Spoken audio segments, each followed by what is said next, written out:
Hey mamas, what does it mean to be visual and what does it mean to be auditory? I want you to think about an orca for a second. If I said, give me another name for a orca, or you might call it a killer whale, what name comes to mind immediately? Well, you're probably going to think about what does an orca look like if you're visual like me. Or if you're like a lot of the teens that I work with, or maybe like my sister, and you're very, very auditory, you don't see the whale, the orca in your mind. You immediately think about the sounds an orca makes, or maybe where an orca lives. And so you're thinking about ocean and water sounds. That is what we're talking about today. We're talking about visual learners, auditory learners, and really what does your middle school, high school, college student need to do when studying, depending on if your child's very visual, very auditory.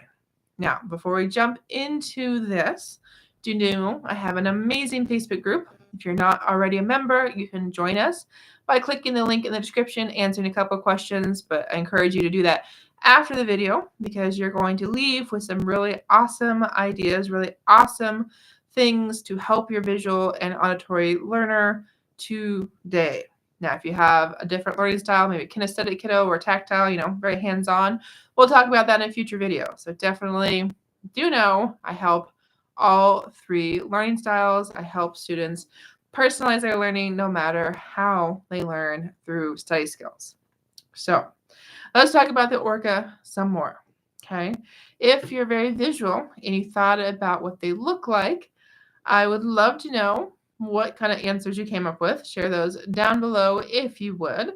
Some of the things that I've heard from my students are things like the tuxedo whale because they're black and white and you wear, black and white tuxedos, right? I've heard from students sometimes they call them the old-fashioned whales because, again, they're thinking about, black and white photos. So, again, the visual side of what they look like. And then I've also had students think about them being spotted because they know, okay, they have the white bellies, but then they also have the spots around their eyes. Okay. Our auditory learners, I don't know if I've really ever gotten a good name for them for my auditory learners. When I asked my sister that just before I hopped on here, she immediately started making whale sounds. So, it's like, okay, is that sound going to be the name of the whale? Is it in whale speak, right? Or I've had some students, I want to say, I had one auditory student like a couple weeks ago when we did this exercise, because this is part of when we teach annotation and we do a pre-test at the beginning of every study skill just to get the brains thinking about this skill. And I gotta tell you, he was thinking about the splashes and the the spouts. And so he was trying to decide how to connect that sound and the splashing and the spouts of the water with the name of the whale. Okay. So I encourage you to ask that of your teens. Okay. Just ask them straight up. Hey, if you gave orcas another name, what would it be? Okay. Now, they might not know what an orca is. So you might want to say killer whales.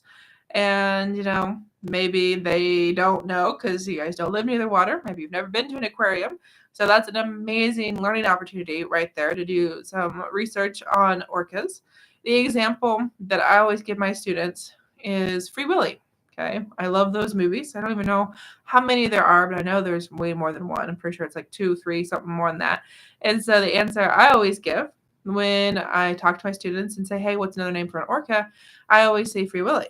Now, those of you watching here might be going, Jessyka, you said visual, you said auditory. How does Free Willy have anything to do with what a whale looks like or what a whale sounds like? Well, what I would tell you is part of what I teach in my Love to Learn program is the way we remember information is by connecting it to what we already know. So I love the Free Willy movies. I know they're about orcas or killer whales. And so I know if I was to write the word Willy down next to this particular paragraph about the names and kind of like the history of the names of orcas, I would go, well, it's a name of a whale, so this must be about naming, okay, which is the annotation side of things, which is not really what we're here to talk about, but just know that's a really great conversation starter to figure out, is your child visual? Is your child auditory? Okay. Now, I do want to leave you with some tips, some very specific things that your child needs to do during a study session. Before I do that, I know we got a little off track.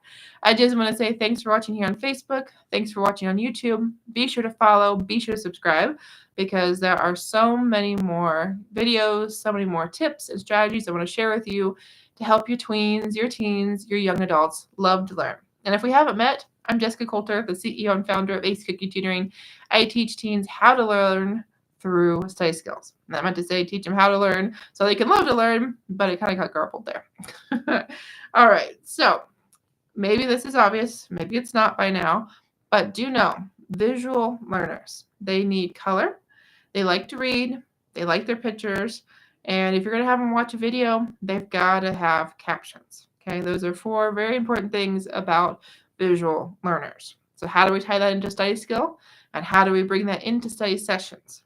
Well, if your child is supposed to be listening to a recording, that's not going to go very well for your very visual child. So we got to figure out the transcript. We got to figure out the captions. How can we have something to read, something to look at while listening to a recording? Okay. I also encourage your child to have lots of colors in his or her notes. Okay, we got to choose different colors to represent different things. If your child is having trouble understanding something, make a picture. Okay, the act of creating it isn't what's going to help our visual learners, but seeing it categorized and figuring out the relationship of things when it's actually like displayed, that's what your child needs. Okay, if your child has the option to read something like word for word and a picture, kind of depends on your visual learner. It also might even depend on what it is, but definitely do know those pictures, those diagrams are going to make a huge difference to your child's understanding if he or she is visual. Okay, so if that sounds like your child, let me know. For our auditory learners, I got to tell you, it's not the exact opposite, right? It's almost just like a whole different direction. Those recordings, those videos, those are going to be amazing for your auditory learners, okay? You can tell them something once, and a lot of times they remember it, okay? Whereas an auditory, or a visual learner, you tell them something, and if they don't have it written down, it's probably in one ear, out the other, okay? Auditory learners, they want to do more hearing than anything else, okay? You say, here, read this. They're going to ask you to explain it to them, okay? So having that read to them, verbal instructions, verbal directions, way more useful for an auditory learner than anything else, okay?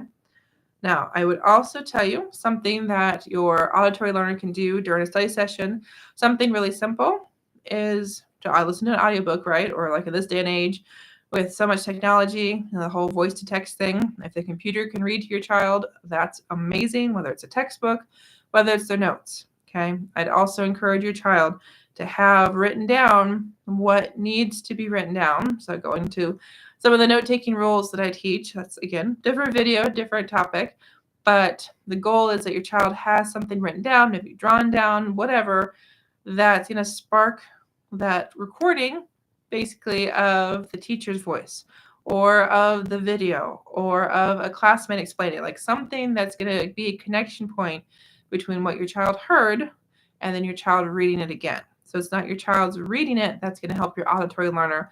It's going to be the fact that that thing that's written, that thing that's drawn, is connected to something your teen heard, okay? And if your child is struggling as an auditory learner, try having your teen do something as simple as reading it out loud to himself or herself, okay? Now, a test, can your auditory learner like read out loud and distract the whole class? No. But can your child move his or her lips and trick his or her brain into thinking I'm reading out loud? Definitely. So those are the biggest things I want to share with you for your visual learners and your auditory learners. Okay, the reading versus listening. If nothing else, that's something I really want you to think about. Does your child do better when listening or when reading to himself or herself? So if you're looking for some more tips, some more strategies, you really want to help your child learn how to learn through study skills, join my Facebook group. The link is in the description. Click on that. You'll answer, I think it's 3 questions. So that way you can make sure I know what resources, what kind of help you're specifically looking for, and to figure out, what age your child is in, or grade, because it's really helpful to me to know, okay, do I need to focus on the middle school route, college route, really where are your kids at in this learning journey? So thanks for being here. Have an awesome night. Remember to join the group. Remember to follow and subscribe so you don't miss another live video. Bye, mamas. Have a great night.